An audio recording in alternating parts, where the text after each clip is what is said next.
Hello, my darlings. Happy Monday. This is your girl, Duchess Charm.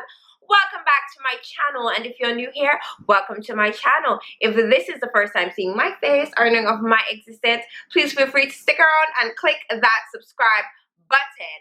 So it is Crime and Conviction Day, and if you do not know what that is, it is a series on my channel that I speak about Jamaican true crime. If it is your first time here, go and check out the Crime and Conviction playlist that's on my channel. Just pause this video or maybe finish watching it and go and watch that, okay?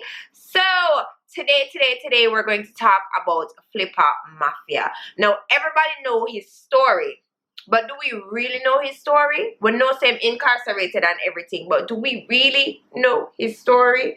So let us jump right into that today, okay?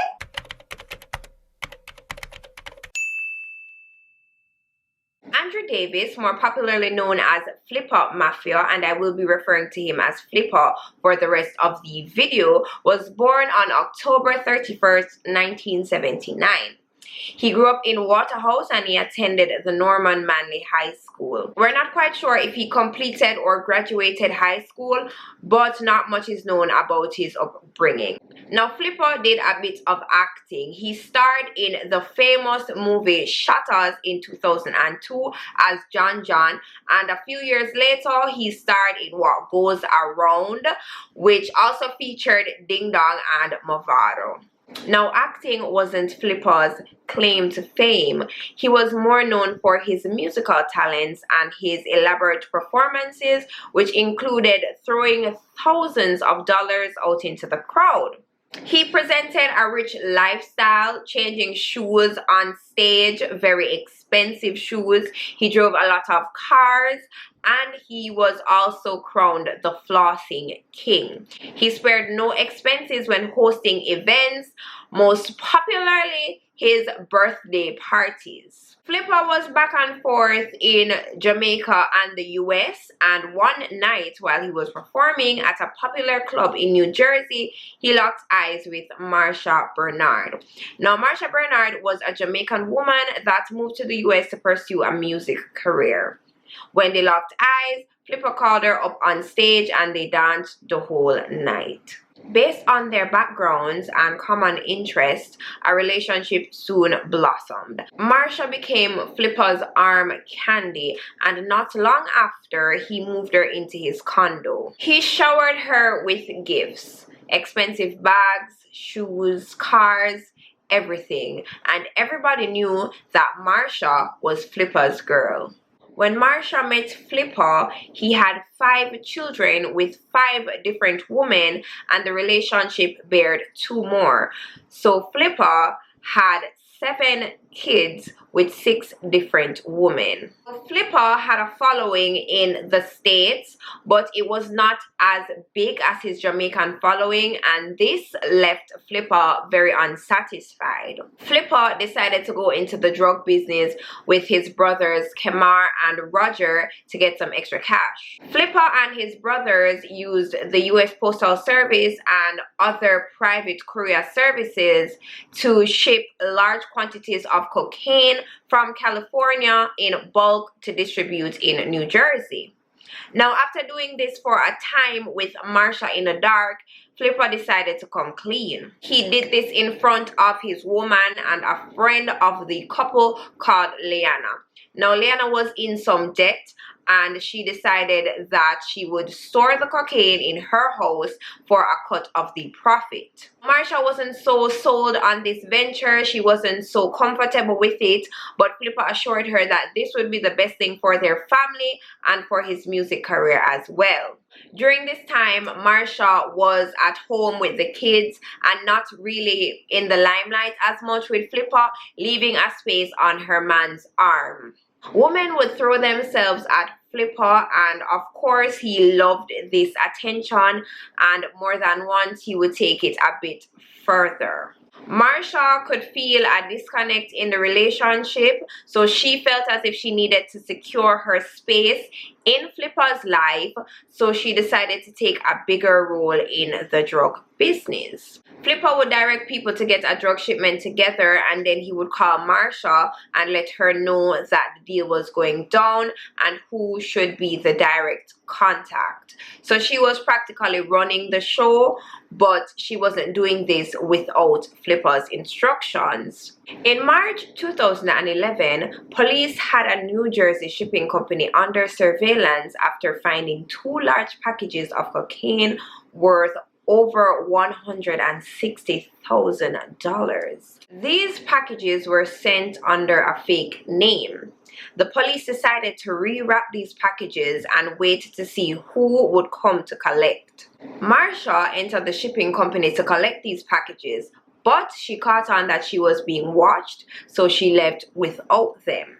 When the police questioned the shipping company's clerk about the person that just left, the clerk answered saying that she was in there all the time with her boyfriend and that it was Flippa's girl. Strangely, Flippa left for Jamaica in the middle of the night, so the police decided to put a surveillance out on Marsha.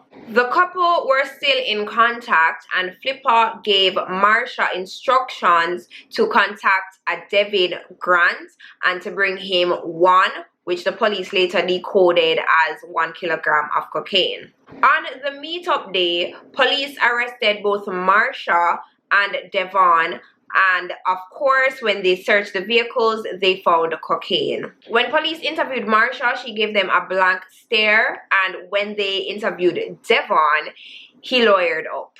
For months after Marsha's arrest, police arrested several of Flippa's associates, but all of them remained loyal. When all of this was happening, Flippa was in Jamaica, still hosting shows, still throwing out money, still doing interviews, and what he had not done was contact Marsha, the mother of his children, or his associates.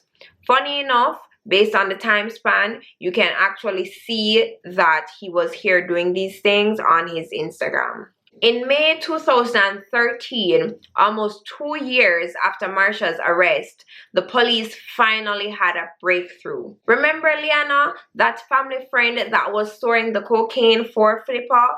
Well, she got arrested and she decided to talk. Liana told the police all about the drug business, and she even admitted to an affair with Flippa. Mind you, Liana was a friend to the couple, both Marsha and Flippa, and she even knew them before the drug game. So that was a betrayal. The police decided to use this betrayal to get Marsha to confess. So they brought it to her attention about the affair and other affairs with multiple women.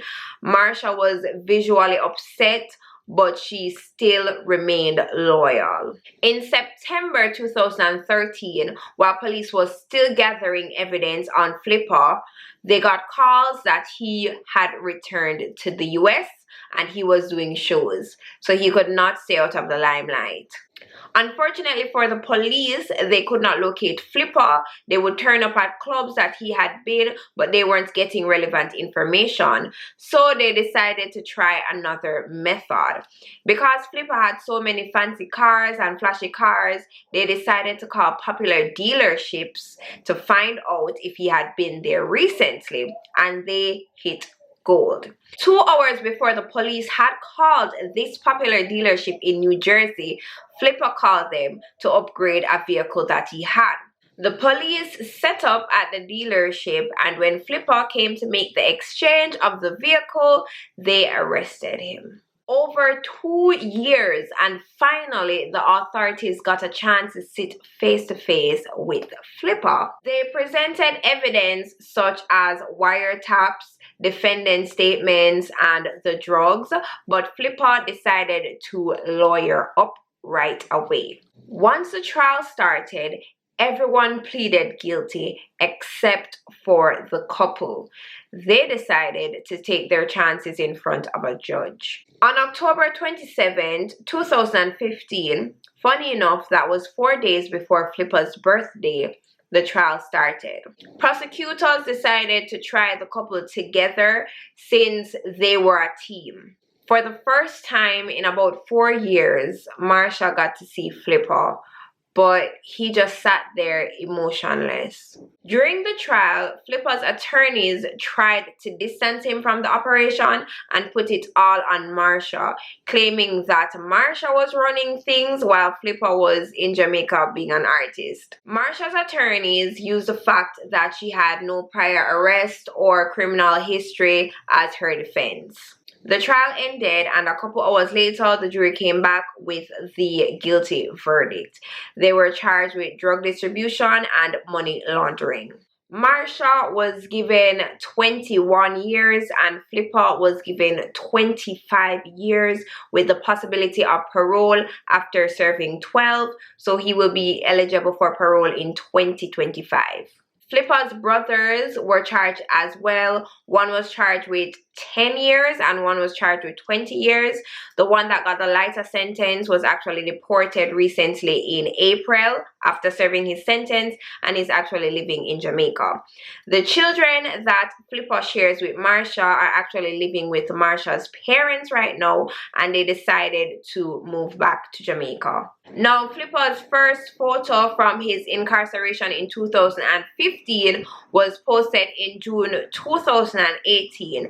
And in April 2019, Flippa earned his high school diploma from behind bars. Hey guys, Editing Duchess here. I forgot to put this in when I was actually filming the video. So some updates. On January 11, 2017, Flippa was charged with assaulting a correctional officer. This took place on July 26, 2016, a few months into serving his time. And on December 1st, 2018, Flippa released an album called Hustle or Be Broke, which I find very ironic. Now that is all I have for today's story, and this is my thoughts. Now answer me, big and serious. If you as a female or a male had the opportunity to save yourself, throw your partner under the bus for a lesser sentence, especially due to the fact that you have 2 children with this person, what would you have done? Because I'm being honest, I not doing what Marsha did. Marsha could have saved herself. She also could have pleaded guilty, but she decided not to do this. All for a man that did not contact her in 4 years while she was behind bars. Marsha should have saved herself. What Flippa did to her was not right. Obviously, she's an adult and she made the decision to be a part of the drug business, and she made the decision to also, you know, stay silent and not talk to the authorities. I don't know if it's love or if it's loyalty. I really do not know what was going through her head, but I think that maybe now she's sitting behind bars and she might be crying at night knowing that she did all this for this man, and this is the end result. As it relates to Flippa, I feel as if he could have made his money and then turned the money into a legitimate business. This man was throwing thousands of dollars into crowds at his performances. So he had the money. He had Louis Vuitton shoes. He had a lot of different cars. It's not that he didn't have the money, but Flippa was greedy. And I realized that is the issue with some of these stories that I research. It's greed. Anyways, guys, that is it for today's video. I know you have opinions. I want to read them. I love to read them. So just drop them down in the comment section below. And as per usual, I will be leaving my sources in my description box. And my social media pages are in my description as well. As per usual, remember to be a beautiful soul, not just a gorgeous face. And until next Monday, love you guys. Bye. Hello. Ross Clark.